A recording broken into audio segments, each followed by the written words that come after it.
Sama dengan orang misalkan disuruh untuk jualan. Wah, aku lek jualan ngene ra nek modale. Lek mangkone ning kene ora payu. Lek sing ngomong gurune ya wis sampean wa ta'atan karo guru, ya sami'na wa ata'na ya wis dilakoni. Wayahe ngono, tapi awake mboten. Pone golek bojo. Dipilih ning gurune ya ora trima. Wah, gurune ku jan wis ngelek sing milihno. Ora golek dhewe ya ora trima. Niku anu ning keturunan wong Bani Israil sing model ngono. Ini bukti bahwa ngeyel ning gone guru niki. Seharusnya kalau sudah ditunjukkan guru tanpa dijelaskan kurus, kusnudzon ngoten mawon, ndak usah berpikir panjang lebar. Nanti dijalankan langsung sudah cukup. Ndak usah tanya yang panjang-panjang. Bismillahirrahmanirrahim. Qalu du'u lana rabbaka yubayyin lana ma hiya innal baqarata syabaha 'alaina. Innal baqarata syabaha 'alaina wa inna insyaallahu lamuhtadun. Artinya Nabi Musa diminta oleh orang Bani Israel agar meminta penjelasan kepada Allah. Berdoa kepada Tuhanmu, maksudnya berdoalah kepada Allah, tanyakan kepada Allah. Jelaskan tentang apa? Mahiyya. Mahiyya. Sapi betina itu yang bagaimana? Sapi betina yang bagaimana yang harus kami sembelih, gitu loh. Sapi betina yang bagaimana, kan ada sapi betina yang diternak, ada sapi betina yang dilepaskan, sing diumbar nih, yang dilepaskan tanpa dikasih makan, nanti dilepaskan, tidak dikandangkan kemudian dikasih makan, tidak. Kan belum ada penjelasan. Ini orang Bani Israel minta sedetail mungkin. Sebenarnya sapi apapun bisa nih loh. Ketika Allah sudah memerintahkan suruh sembelih sapi, orang-orang itu biar tahu nanti siapa pembunuhnya. Sekedar sapi sudah cukup. Tapi mereka menganggap kalau asal sapi apa bisa gitu loh. Harus sapi khusus ini yang harus disembelih. Kalau hanya asal sapi tidak bisa. Mereka punya asumsi seperti itu, sehingga tanya terus. Sapinya warnanya apa? Setelah dijawab, tanya lagi. Asaimatun am amilatun? Apakah yang dilepaskan atau yang dipekerjakan untuk membajak sawah, untuk mengangkut air, atau yang lepas yang umbaran? Ya, kan ada dua kemungkinan. Ini bukti bahwa ngeyel ning gone guru niki. Nabi Musa niku gurune, orang Bani Israel itu muridnya. Seharusnya kalau sudah ditunjukkan guru tanpa dijelaskan kurus, kusnudzon ngoten mawon, ndak usah berpikir panjang lebar. Nanti dijalankan langsung sudah cukup. Ndak usah tanya yang panjang-panjang. Sama dengan Nabi Musa dengan Nabi Khidir, ketika Nabi Khidir meminta Nabi Musa untuk diam jangan bertanya, Nabi Musa tetap bertanya, akhirnya Nabi Khidir sudah tidak mau lagi ditemani Nabi Musa. Orang Bani Israel bertanya tentang sapinya itu asaimatun am amilatun. Saimatun itu dilepaskan, umbaran. Matrukatun fil jabal tar'amin kalaiha. Nanti dilepaskan di gunung, yang cari makan sendiri dari rumput-rumput yang ada di gunung itu, di hutan itu.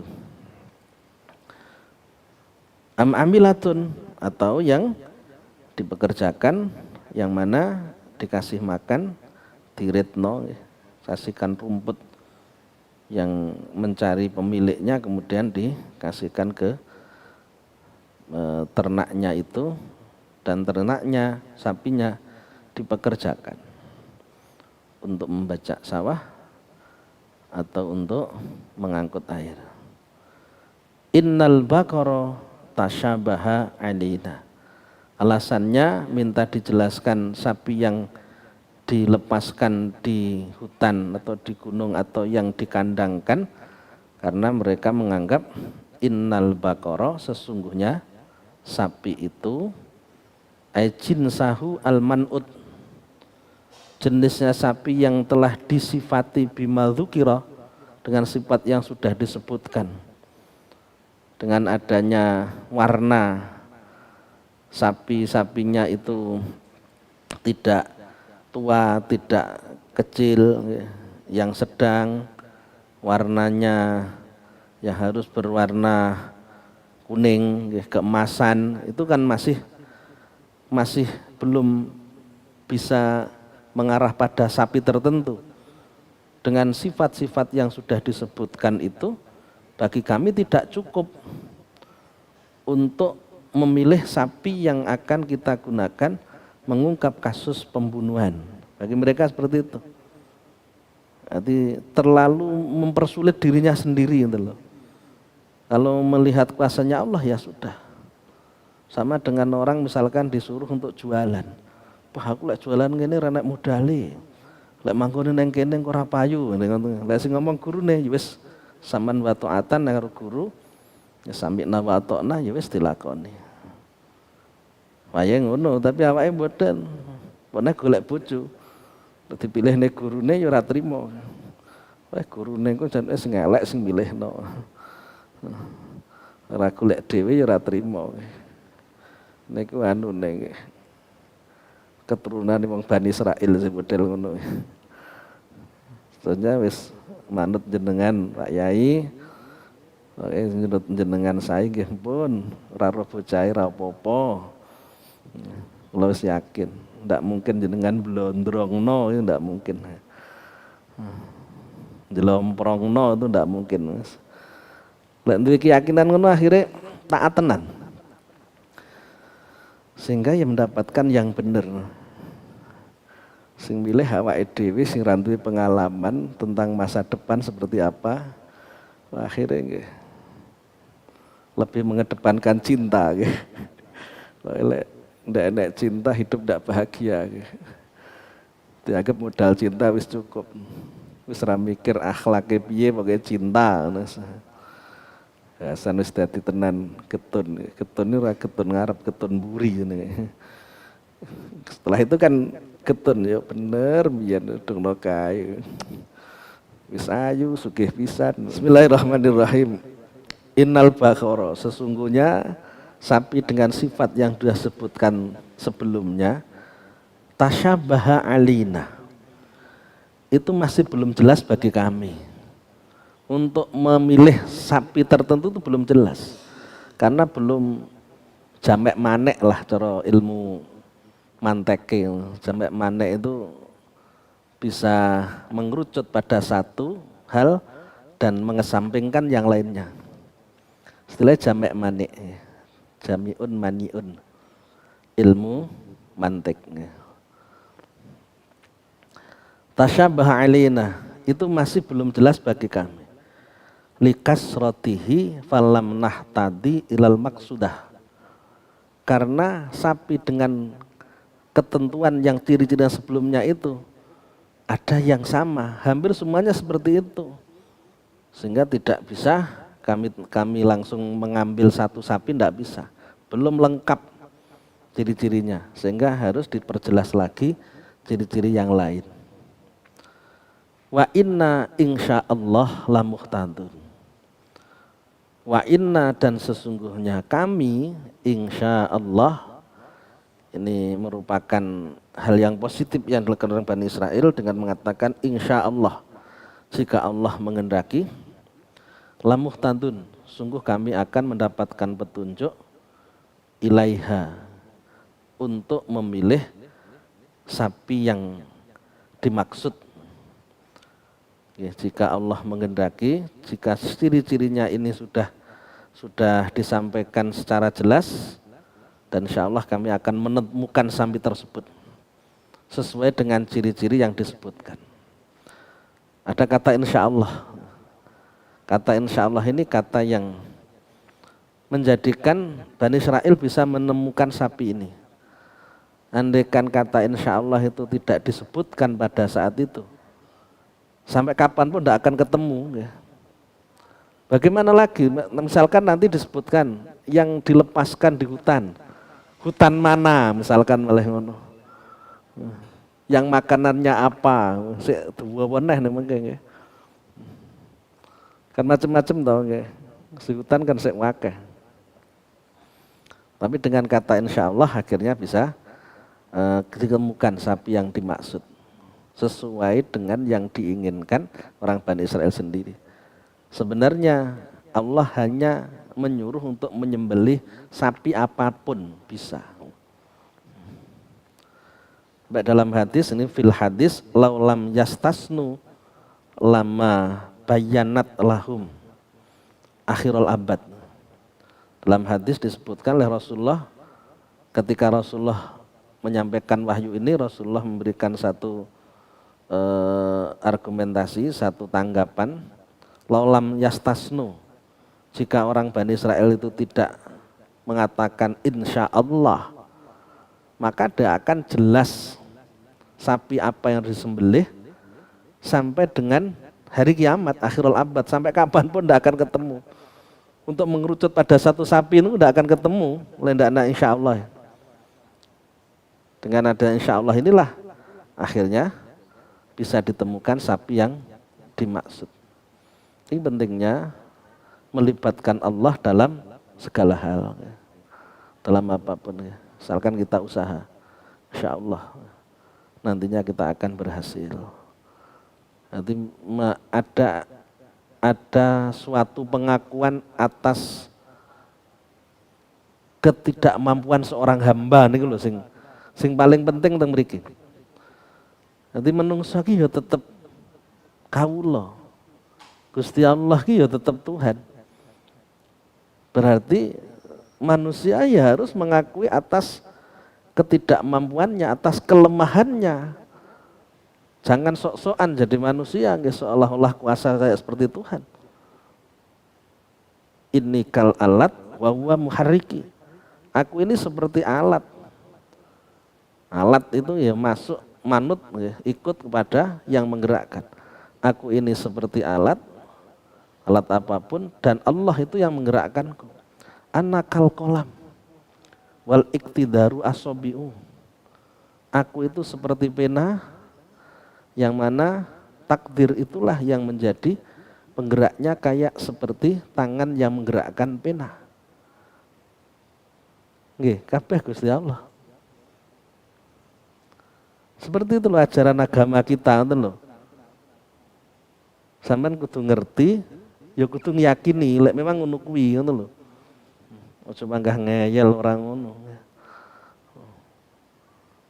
Makanya ilmu itu hal yang penting karena kita mendapatkan pengetahuan. Kalau ilmu tidak menjadikan tambahnya pengetahuan kita, itu ilmu yang tidak penting. Ilmu-ilmu yang pernah kita pelajari ya kita rugi waktunya. Dengan kita belajar, ilmu yang kita pahami merupakan tambahan pengetahuan untuk kita yang sebelumnya itu tidak kita ketahui. Seperti itu ilmu. Kalau tidak yang seperti itu ya sampean ora usah ngaji ra apa-apa. Lah wis iso. Lah wis iso kuliah nggih apa misale kan ngoten toh. Kalau ada tambahan ilmu kok tidak dipelajari ya rugi. Qala innahu yaqulu innaha baqaratun la talulung tusirul arda wa la tarkaskil hars. Qala Nabi Musa berkata, setelah mendapatkan penjelasan dari Allah, innahu yaqul, innahu sesungguhnya Allah, innaha baqaratun, innaha sesungguhnya baqarah, sapi yang dimaksud itu baqaratun, itu merupakan sapi la dalulun, yang tidak hina. Nanti yang belum pernah dipakai, khairu mudallalatin bil amal, sapi yang tidak dihinakan dengan dipekerjakan, sapi yang alasan, bukan sapi yang dikandangkan dan sewaktu-waktu dipekerjakan oleh pemiliknya. Nanti dalulun itu dihinakan dengan dipekerjakan itu loh. Makanya dalam tafsir jalannya kan khairu mudallalatin bil amal, yang tidak dihinakan dengan disuruh bekerja. Tusirul ardo, di mana digunakan sapi tersebut tusiru untuk membangkitkan. Taro itu kan bangkit, tusiru membangkitkan. Yang dimaksud membangkitkan itu membalikkan. Al-ardo tanah, yang digunakan untuk membalikkan tanah, bukan sapi yang digunakan untuk membalikkan tanah. Balikkan tanah itu apa? Membajak sawah. Tuqallibuha lizziraah.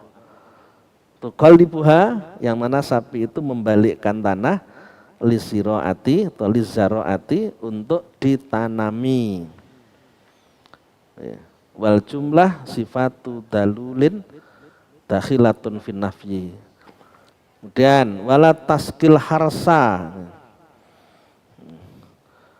wala taskil harsa, taski sakok artinya minum, berarti dan tidak pula taski untuk mengairi, digunakan untuk mengangkut air.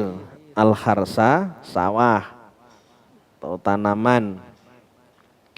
Ajil ardo al-muhayya'ah lizzara'ah, yakni tanah yang disiapkan untuk ditanami. Misalkan kalau dulu kan tidak ada diesel, sehingga yang ngangkut air itu sapi. Mengangkut air dari sungai atau dari mana dibawa ke sawah. Tidak yang digunakan seperti itu, sapi yang harus disembelih nanti. Musallamatun, yang terselamatkan, minal uyub wa atharil amal, tidak ada cacat dan tidak pernah dipekerjakan, sapi yang disembelih. La syata fiha, la syata fiha illa launa fiha, yang tidak ada belang, tidak ada warna yang lain selain warna yang dimaksud, warnanya kuning keemasan, tidak ada belang warna sing celorang-celaring niku mboten enten. Jadi mulus, warnanya memang sangat indah. Yang seperti itu, itu berarti kan sing koyok ngono kan ndek enek ngoten lho. Kudu di goleki tenanan niku nggih, cari informasi sebanyak-banyaknya dengan ciri-ciri yang ada, apakah daerah sini ada sapi seperti ini, dikerahkan semuanya.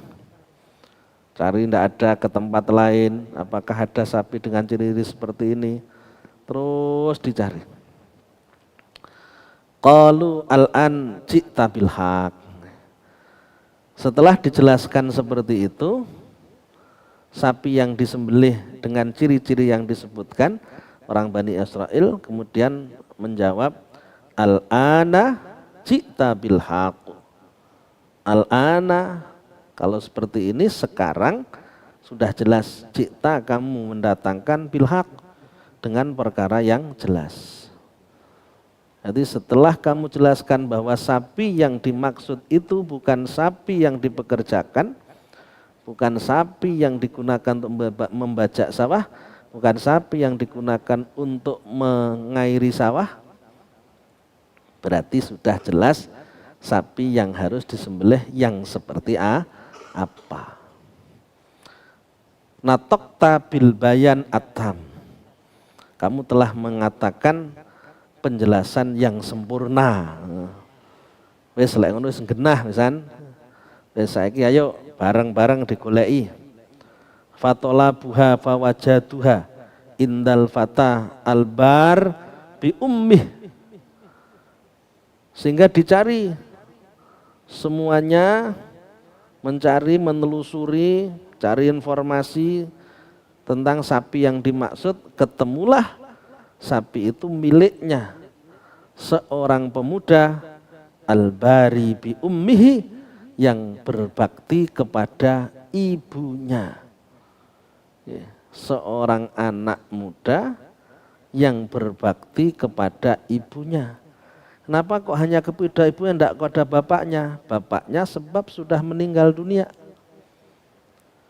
Bapaknya meninggal dunia, bapaknya orang solih. Setelah itu meninggal, dia punya sapi yang melahirkan anak sapi betina.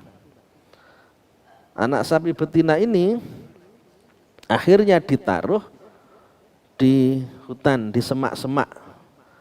Bilang kepada si ibunya anak itu, orang tuanya yang mau meninggal itu, si laki-laki orang tua yang solih, ini barokah wong tua solih, ngomong sama ibunya bahwa nanti kalau sapi ini sudah besar, agar diberikan kepada si anak.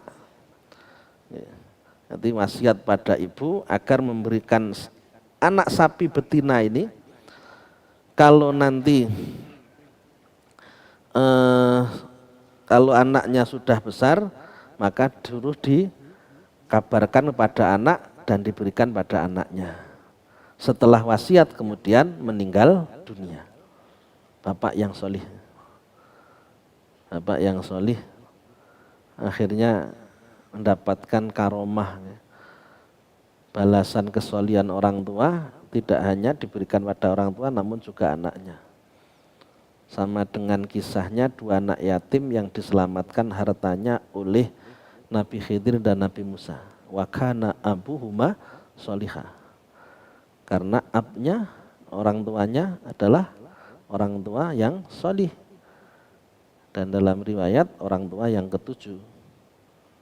Pelajaran bagi kita, ketika kita sudah jadi orang tua, jadilah orang tua yang solih. Agar anak-anak kita nantinya senantiasa dimuliakan, dijaga oleh Allah Subhanahu wa ta'ala. Nanti ngempet tirakat, ngempet sangka nafsu tirakat. Ojo panggah bangkongan.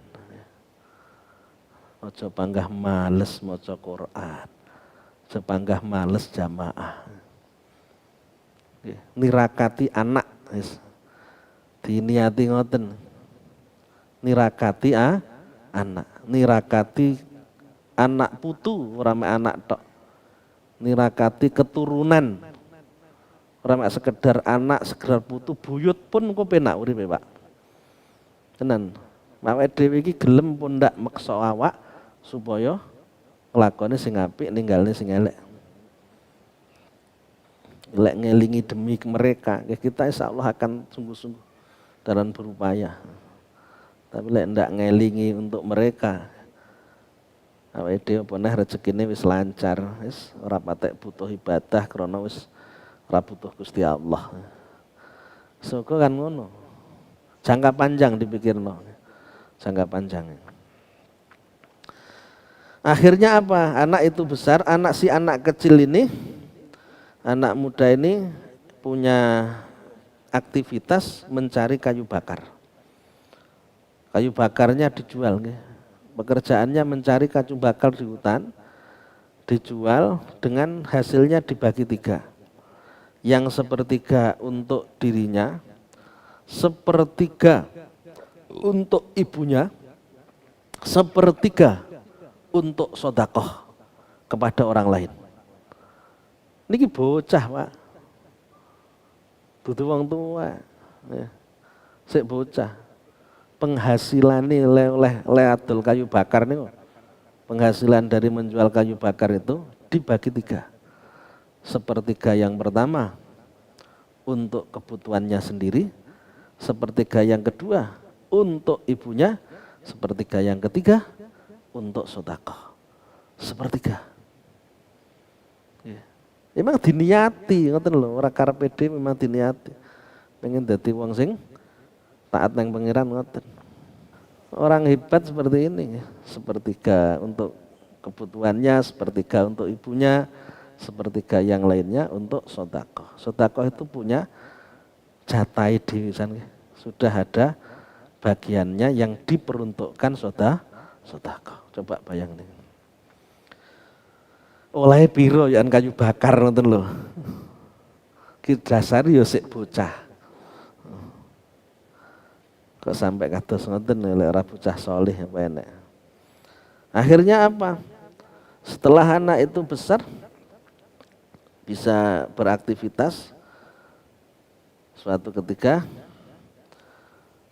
oleh ibunya dikasih tahu bahwa kamu itu punya harta warisan dari orang tua kamu berupa sapi yang ditinggal di hutan. Sapinya itu berada di semak-semak tertentu, ngoten lho. Ambillah sapi tersebut, nanti sapi itu akan nurut sama kamu dengan mengatakan ketika kamu mau memegang sapi itu, kamu katakan sumpah, bersumpahlah atas nama Nabi Ibrahim, atas nama Nabi Ishak, dan atas nama Nabi Yakub.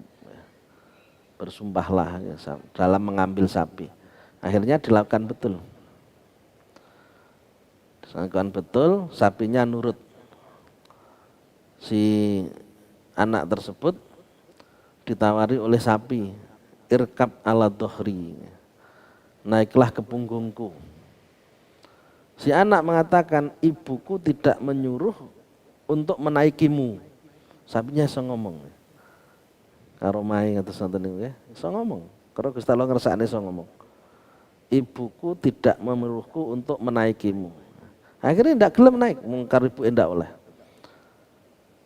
Kemudian sapi mengatakan, andaikan kamu mau menaikiku, maka kamu selamanya tidak akan mampu untuk menguasai aku. Aku tidak akan jadi milikmu. Ini barokah taat karo ibu.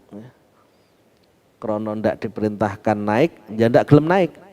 Walaupun sapinya mau dinaiki. Akhirnya dibawa pulang, setelah dibawa pulang disuruh oleh ibunya untuk dijual ke pasar dengan harga 3 dinar. Juallah ke pasar dengan harga 3 dinar, namun kamu jangan melepaskan sebelum kamu ngasih tahu aku bahwa tadi ditawar dengan 3 dinar. Misalkan seperti itu, untuk dealnya kamu harus ngomong aku dulu. Setelah sampai di pasar, ditawar bukan dengan 3 dinar. Disuruh menjual dengan 3 dinar, ternyata ada yang menawar 6 dinar. Ya, dengan syarat jangan ngomong sama ibumu. Kalau sampean mesti ibuku setuju, nyapa tidak ngomong barangan, nonton toh. Ya. Karena saking taate, enggak, ibuku hanya nyuruh menjualnya 3 dinar. Dan aku harus musyawarah kepada ibuku dulu sebelum melepaskan. Kamu tawar 6 dinar, enggak akan aku kasih sebelum saya ngomong kepada ibu. Pulang pada ibunya, disuruh untuk melepaskan ketika sudah ditawar 6 dinar. Ketika mau ketemu lagi ke pasar, mau dilepaskan, mau diberikan pada yang menawar 6 dinar tadi, ditawar lagi sebanyak 12 dinar. Ndak jadi tak beli 6 dinar, tapi tak beli 12 dinar, namun dengan syarat kamu jangan ngomong sama ibu kamu. Kira-kira gimana? Tinggalnya apa ora? Nggih. Si anak ini ndak mau, ndak. Saya disuruh ibu saya untuk menjual 6 dinar. Kalau kamu tawar 12 dinar, saya harus ngomong dulu lagi sama ibu, saya ndak berani mengambil keputusan sendiri. Ngomong lagi. Setelah ngomong, ibunya ngomong, itu tadi yang menawar kamu adalah malaikat. Coba tanya kepada malaikat itu maksudnya gimana? Kok di ombang-ambing nono loh. Bar 6 dinar malih 12 dinar ki karepe piye? Ngomong. Ternyata malaikat itu kemudian malaikat menjelaskan, jangan kamu jual sapi ini sebab sapi inilah yang dicari oleh orang-orang Bani Israel. Sampailah akhirnya dibeli oleh orang Bani Israel dengan harga fastaroha bimil imiskiha dahaban, dibeli dengan emas seberat nih miskiha bimbil miskiha, sebanyak kulitnya sapi. Artinya itu kantong, kulit sapi itu diganti kantong misalkan itu loh. Diseni emas kabeh. Jadi kulit sapi itu penuh dengan emas. Sebanyak penuhnya emas yang ada di kulit sapi. Nanti kulitnya sapi andaikan dilepaskan dari tubuhnya itu loh. Kemudian di situ harus dipenuhi dengan emas. Tidak hanya 12 dinar, wis ndak kena dihitung akeh ya akhirnya loh. Karena membelinya dengan harga yang sangat mahal dan hampir saja ndak mampu. Karena harganya sangat mahal. Orang Bani Israel hampir saja tidak mampu untuk membeli karena saking mahalnya. Kenapa dijual mahal? Atas perintah malaikat disuruh untuk menjual dengan harga emas, dengan emas seberat atau sepenuh daripada kulit sapi. Sepenuhnya kulit sapi. Fadabahuha wa makadu yaf'alun. Karena ini fadabahuha, setelah dibeli maka mereka menyembelih sapi betina tersebut, wa makadu yaf'alun, dan hampir saja mereka itu tidak bisa menyembelih, melakukan penyembelihan tidak bisa. Kenapa? Lihilai samaniha, karena mahalnya harganya sapi. Emas pirang batang, jorong pikir no. Sepenuhnya kulit sapi ini loh, sak kebake kulit sapi ini pirang batang, pirang kilo. Kan sapi kan gede. Wah, bandingnya menak ngomong sak karung lah, torong karung, telung karungan nah. Akeh banget. Sama masak karung mawon wis pirang kilo wis anoten lho. Akeh banget nih. Makanya hampir saja tidak mampu menyembelihnya. Allah sampaikan seperti itu karena mahalnya sapi tersebut. Bil hadis laudabahu ayyabaqaratin kanat lajza'athum walakin syaddatu ala anfusihim fasyaddatallahu alaihim. Andekan orang Bani Israel itu menyembelih sapi apapun sejak awal ketika diperintahkan menyembelih sapi, itu sebenarnya sudah cukup, sudah bisa untuk mengungkap kasus pembunuhan itu. Tapi mereka tidak terima kalau asal sapi. Ingin dijelaskan sapi yang khusus ciri-cirinya. Akhirnya karena minta seperti itu, fasaddatallahu alaihim, Allah mempersulit mereka. Karena wong niki padha wong usaha nggih ngoten nggih. Wong usaha niku ora usah mikir tuh. Dilakoni tenanan. Akhir lek dibayangkan hal-hal yang negatif. Posisinya di sini nanti apa bisa laku, modalnya hanya segini. Akhirnya nggih apa yang kita khawatirkan terjadi. Tapi insyaallah bismillah aku isoku sahang ini wis tak lakoni. Saya siap berproses, insyaallah akan berhasil. Tapi kalau kita menganggap yang tertentu ya, punya anggapan-anggapan negatif, apa yang menjadi anggapan kita itu justru akan terwujud, terjadi gitu loh. Terus akan terjadi. Nah, kalau begini apa berhasil? Baru begini nanti berhasil. Nah, misalkan akhirnya tidak berhasil semua. Ini bukti bahwa memang Allah itu sebenarnya mudah ya, untuk memberikan pertolongan dan sebagainya, karena orangnya terlalu logika yang dipakai akhirnya mempersulit diri sendiri gitu loh. Akhirnya mempersulit diri sendiri. Kalau langsung keimanan yang muncul nih, Gusti Allah ngersakne lek memang aku ngene tak usaha tenanan, kalau Allah menghendaki pasti akan berhasil. Ngoten mawon. Berarti digawe gampang. Jadi digawe angel. Angel niku padha karo ngangel-ngel awake dhewe. Hidup ini mudah kalau berpikirnya kita selalu positif. Kalau kita berpikirnya selalu negatif, ya hidup ini ya sulit. Bismillahirrahmanirrahim. Wa id qataltum nafsan fadara'tum fiha. Wa id qataltum, dan ketika kalian semua membunuh nafsan pada seseorang, fadara'tum fiha, maka kalian semua saling bermusuhan di dalam kasus pembunuhan tersebut. Jadi ketika ada yang terbunuh, maksudnya di tengah-tengah kalian saking saling menuduh, saling curiga ya, atas siapa yang menjadi pelakunya. Wallahu mukhrijum ma kuntum taktumun. Allah itu menampakkan apa yang ada dalam hati kalian dalam masalah mengungkap kasus pembunuhan ini. Karena asalnya kan saling curiga, ya. Satu yang lain saling mencurigai. Akhirnya harus benar-benar ketemu siapa pembunuhnya sehingga tidak saling curiga. Di ayat yang berikutnya Allah firmankan, fakul nadribuhu, baru ini sambungannya. Jadi ayat yang ke-71 ini menyela, ya.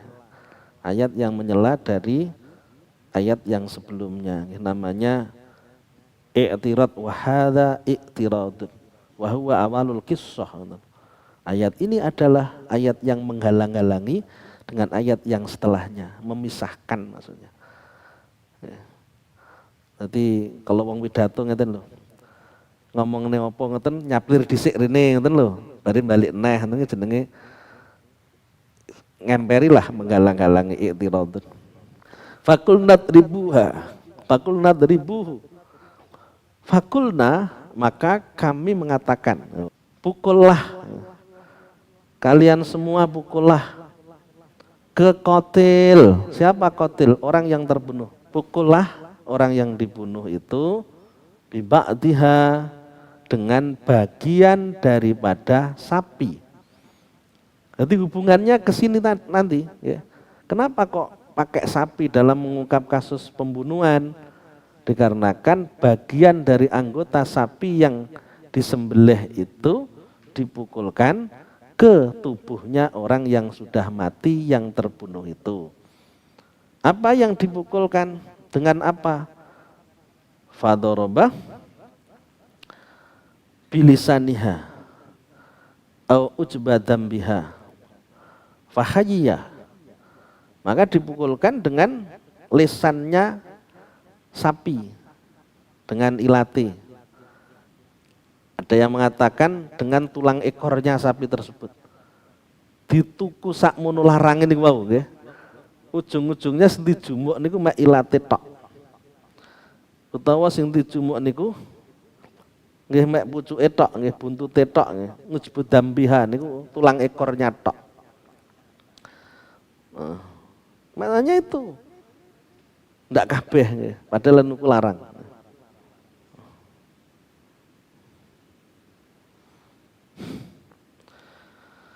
Kemudian setelah itu si orang yang meninggal dunia tadi, orang yang mati itu hidup. Setelah hidup waqala qatalani fulanun wa fulan libnai ammihi. Siapa yang bunuh? Akhirnya ngomong dewe. Aku ini dibunuh oleh keponakanku sendiri. Ponakannya sendiri ya, dibunuh oleh keponakan sendiri. Ngomong sendiri karena yang membunuh pura-pura menjadi korban. Ini paman saya meninggal, siapa yang membunuh? Padahal dewe.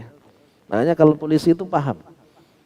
Orang yang paling histeris itu metode dicurigai untuk menutupi yang sebenarnya pura-pura. Pura-pura ikut mencari padahal dia sendiri yang menyembunyikan. Pura-pura nangis padahal dia sendiri yang membunuh. Paham untuk ilmu kepolisian, paham, intel paham. Patut dicurigai. Setelah itu ngomong, saya dibunuh oleh keponakan saya. Setelah itu mati, hanya ngomong ngonotok langsung mati. Karena memang jatahnya mati nih. Kenapa kok dibunuh oleh keponakannya? Dikarenakan si pamannya ini kaya.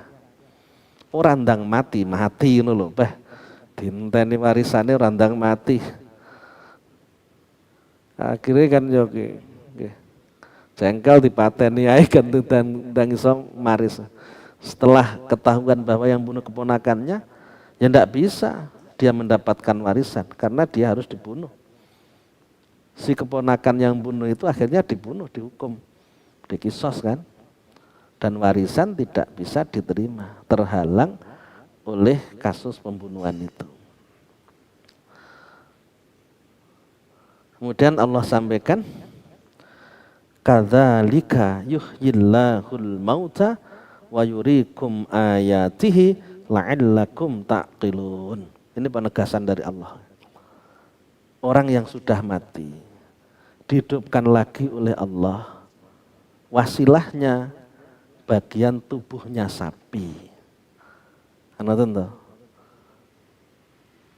ilmu atau pelajaran yang bisa kita ambil bahwa Allah itu kuasa menghidupkan orang yang mati. Orang yang mati itu akan hidup lagi. Maka Allah sampaikan di penghujung ayat 73 ini, kadzalika, menghidupkan yang seperti itu, sebagaimana Allah menghidupkan orang yang sudah mati dengan perantara dipukul dengan bagiannya sapi yang sudah sembelih itu, yuhyil mauta. Allah itu yuhyi, menghidupkan al-mauta, kepada orang-orang yang mati. Yuhyillahul mauta. Demikian pula Allah akan menghidupkan orang-orang yang sudah mati. Pelajaran yang disampaikan Allah bahwa Allah kuasa menghidupkan orang yang mati nanti ketika sudah akhir dunia ini, datang hari kiamat, semua yang ada di kubur bangkit dari kuburnya, tubuhnya akan utuh lagi dan ruhnya dimasukkan ke dalam tubuh lagi. Sudah hancur loh tubuhnya. Ini Allah yang menjelaskan. Kalau sudah tahu yang seperti ini, pertanyaannya, kita ketika masih di dunia ini harus berbuat apa? Karena tentu kalau nantinya akan dibangkitkan. Bukan hanya sekedar dibangkitkan. Kenapa dibangkitkan? Kenapa dijadikan utuh lagi tubuhnya, ruhnya dikembalikan ke jasad? Untuk bertanggung jawab atas perbuatan yang dilakukan. Kalau dia melakukan perbuatan dosa dan mendapatkan nikmat ketika melakukan amal solih ibadah kepada Allah. Untuk menjalani pembalasan itu loh, untuk mendapatkan balasan atas baik dan buruknya perbuatan, otomatis yang mati dibangkitkan dari kubur. Kembali utuh seperti sebelum mati. Tujuannya apa kok dibangkitkan? Untuk mendapatkan balasan atas perbuatan baik dan buruk yang dilakukan selama hidup di dunia. Jelas toh? Nggih? Jelas? Masuk manggah sembrono, manggah males ibadahi.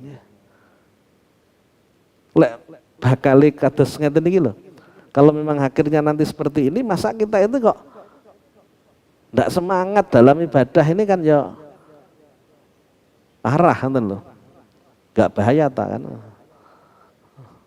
Jelas-jelas dihidupkan oleh Allah nantinya kita semua dan dimintai pertanggungjawaban atas dosa yang kita lakukan.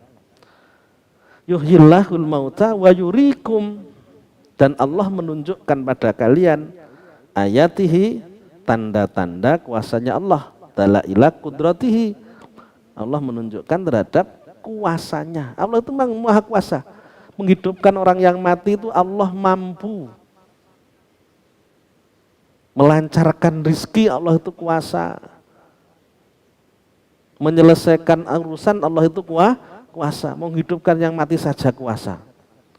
Masa menyelesaikan urusan kita sehingga kesulitan ekonomi tidak kuasa. Kuasa. Menyembuhkan kita yang sakit kuasa. Melunasi hutang kita yang banyak kuasa. Agar Allah memberikan pertolongan pada kita, ya kita jangan sampai mengecewakan Allah. Itu saja yang harus kita lakukan, tidak perlu yang macam-macam. Pokoknya jadi orang yang taat sama Allah. La'allakum ta'qilun, agar kalian semua itu mau berpikir. Jadi setelah tahu bahwa Allah itu kuasa, kalian berpikir, fata'lamuna annal qadir ala ihya'i nafsin waqidin qadirun ala ihya'i nufusin katsiratin fatu'minun. Setelah kalian semua Allah kuasa menghidupkan satu orang yang terbunuh itu, maka kamu akan meyakini bahwa Allah itu kuasa menghidupkan banyak orang, dan akhirnya kamu mau beriman pada Allah. Bagi yang sudah beriman, akhirnya taat kepada Allah. Ini yang perlu kita pahami dari apa yang kita pelajari, agar kita semangat dalam menjalankan ibadah pada Allah Subhanahu wa taala, melihat begitu kuasanya Allah dalam segala hal, termasuk menghidupkan orang yang mati dan akan memberikan balasan atas perbuatan baik dan buruk yang kita lakukan ketika masih hidup di dunia ini.